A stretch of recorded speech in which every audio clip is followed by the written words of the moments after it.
Hello everyone, Carlos here. Let's talk about situational awareness.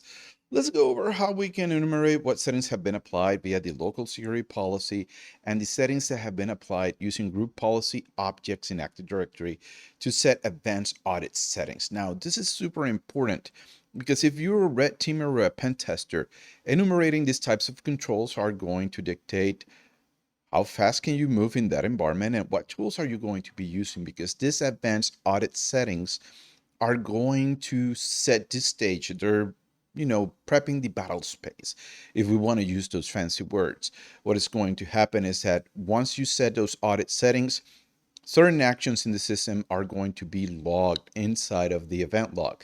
That means process creation, process termination, the command lines, uh, alterations to services, alteration to scheduled tasks, among other factors like DP API, access to credential stores, and many other settings inside of Windows. So this is very important because also, as me as a tester that is going into the system, I'm able to determine what is the level of maturity of my target.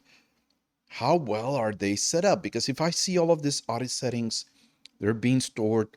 I look at the different event logs and I see that their size have been modified, and I see that they're shipping those logs out from the system into a centralized place like a SIM.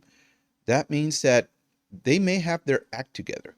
Now, in this video, I will go over two scenarios. The first one will be enumerating the applied audit settings to the host itself. And the other will be where I will enumerate all GPOs that have advanced audit settings enabled inside of them. And then I'll pull from SYSVOL those settings. Now, let's start first going on how your system actually aggregates the advanced audit settings and where is it stored in terms of the configuration, about those GPOs that got processed, and also where does it caches all of those associated files. So the first place that Windows is going to look at is what has been set by the local security policy. After that, it is going to actually enumerate via Active Directory at what site does this host belong to. Then I'm going to be moving over to the domain and looking at what GPOs have been applied to the domain itself. And then I'm going to be looking at the organizational units. Now, one of the things that we have to remember with organizational units is that depending how they have been set up, there might be some organizational units that are going to be nested. So it's going to take precedence from the root all the way to the nearest one to where we are located in terms of the host and also of the user in terms of determining what GPOs are going to be applied to me. Now, once it goes through all of those and it aggregates all of those settings for advanced security policy, what is going to happen in the terms of what is going to happen when it relates to the GPO settings for the domain, it is going to create a master audit setting for me that is going to be applied to the system, and it's going to store all of that information inside of the registry. Now, that information is going to be in HKey local machine software, Microsoft Windows current version group policy, and it's going to have a plethora of information that I can actually leverage. Now, this has been one of my favorite keys because I can also get group memberships, a history of who has logged on, when was the average of the last time that that person was actually logged on onto the system and left that system. So I can gather quite a bit of in terms of amount of details when it comes to leveraging this specific registry key and the process related to group policies. Now, the next thing that is going to happen is that all of those settings are going to be then pulled into the system from SYSVOL, and they're going to be cached in the file system. The place that this is going to be cached in case of the domain is going to be in system root system32 group policy. Now, you remember that first it processes local settings. Those local settings are going to be in a different place. They're going to be in system root security audit. Now, in the case of this system, a Windows 11 system that I have here I'm in the location for the local audit settings. And what you're going to find is that Windows processes all of those advanced audit settings as a CSV file. So this makes our life a lot easier when it comes to trying to enumerate what controls are in place. So if I look right now at this file right here, as it relates to the local policy, the values that I'm going to be interested in are going to be the subcategory and the inclusion settings. That is going to tell me, hey, we have set up here Kerberos service ticket operations, and the settings are set to success and failure.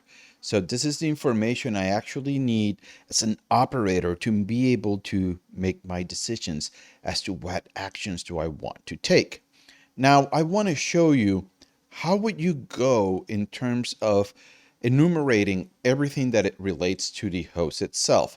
And I'm going to be going over a PowerShell script that I wrote to demonstrate the logic on how I would approach this. The first script is going to be specifically around the local host.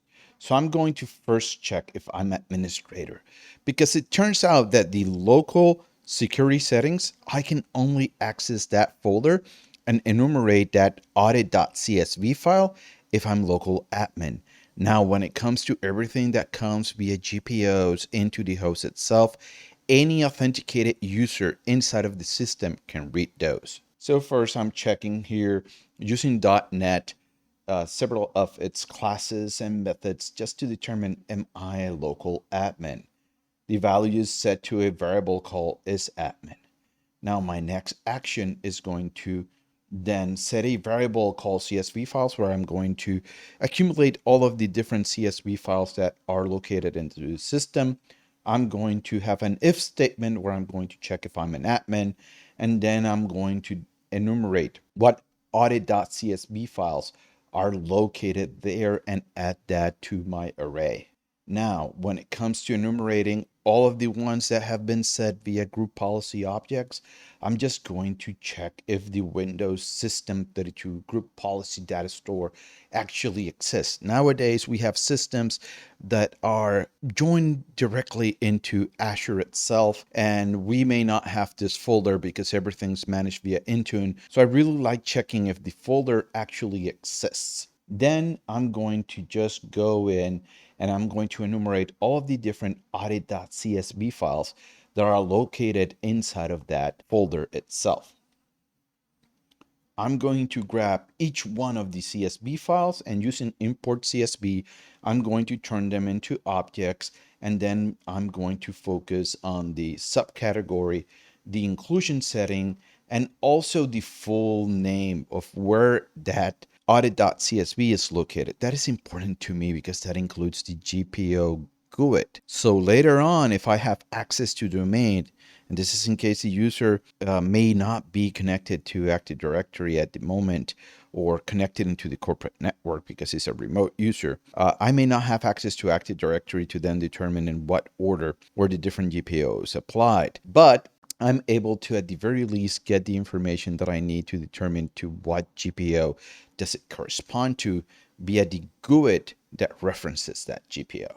So let's take a look now at our Windows 11 system and enumerate and run this script. So here in Visual Studio Code, I have that script that I showed you. It is called auditpol.ps1, and I have it in my desktop, and I'm going to be running this as administrator. So what I'm going to do now is auditpol, and I'm going to just format the output as a list, so I'm able to see the full path of where each one of those audit.csv files are located. When I run this, now I have all of the auditing information available to me. I can just go in and see, hey, audit other account logon events, success and failure. I can see the full path of where that was set. Where is it located inside of the SYSVOL share itself? And I have also the GUID that references that GPO. So that allows me then, as I'm enumerating Active Directory, I want to enumerate the sites, the domain, and each one of the different OUs. And I want to check the GP link property for each one of those objects to see what group policies have been applied to them. Now, let's take a look at how would I actually script doing this against Active Directory just to pull all of these all of the advanced audit settings that may be in a domain. So the way I would do this, First is I would set up some basic variables for me. So using ADSI, I'm just pulling the domain information for where this host is actually located inside of Active Directory. I'm then going to grab the distinguished name and turn that into a fully qualified domain name just by replacing the commas, the domain component equals, just those characters, I'm going to be replacing them for dots. That would allow me to build the fully qualified domain name. So in the case of DC equals Contoso, DC.com, it will turn into contoso.com. Then what I'm going to do is I'm going to set what is the SYSVOL path for all of the policies. That's going to take that FQDN. That is why it's so important that I turn that distinguished name into a fully qualified domain name. My next step now is to set a searcher object, a directory searcher object. What this is going to give me is the ability to search and filter Active Directory for objects given a certain criteria. In this case, I'm using a filter for object class equals group policy container. Now, I'm also going to set the search root path for that. That is going to be inside of LDAP, inside of the container policies, container system, and then the domain distinguished name. That is where Active Directory actually saves all of the group policy objects. Once I have that, I'm just going to enumerate all of the group policies, and I'm going to check for a specific property called GP machine extension names. And I'm going to look for the GUID that relates to advanced audit settings to A, as you can see there on the screen. And then I'm going to just, once I have found all of the GPOs that have that one, I'm going to grab the GPO name, the GUID itself, and I'm going to include that into the path for machine Microsoft Windows NT audit, audit.csv, so I can pull those CSVs from the SYSVOL. And then using import CSV like we did before, I can actually pull that information. So let's take a look at this script executing in our Windows 11 host that is part of an Active Directory domain. First thing I'm going to do is I'm going to clear here the screen. And if I go back into Visual Studio Code, I have actually called this script find audit GPOs.ps1. So going back to my terminal here where I'm running PowerShell version 7, find events audit GPOs.ps1. And when I run this here, you can see that it was able to enumerate each one of the different GPOs, what is the audit setting, success or failure, and I'm getting the full path. So this information is going to be useful for me for when I'm performing tasks of enumerating Active Directory. So I'm able to then determine which setting actually applied here. Now, for example, I do maintain a toolset called Umbra Tools that is for a friend of mine and his team as they are operating, and it's based on Impacket. So let me show you how I actually enumerate Active Directory, and this is going to be my script that just gathers general information about the domain, the initial triage of Active Directory, you might say. So let's take a look right now at that. So here on my Mac OS system, I'm in my Umbra Tools folder. I just cleared the screen, and what I'm going to do is I'm going to run my AD initial survey against the umbralabs.dev environment. I'm going to be doing this as a regular user. I'm specifying the IP of my domain controller, and being me that I like leveraging all of that information and keeping that probably in JSON files or CSV files, I'm just going to give it an output path. So it'll save all of that information for me in CSV files that then I can leverage.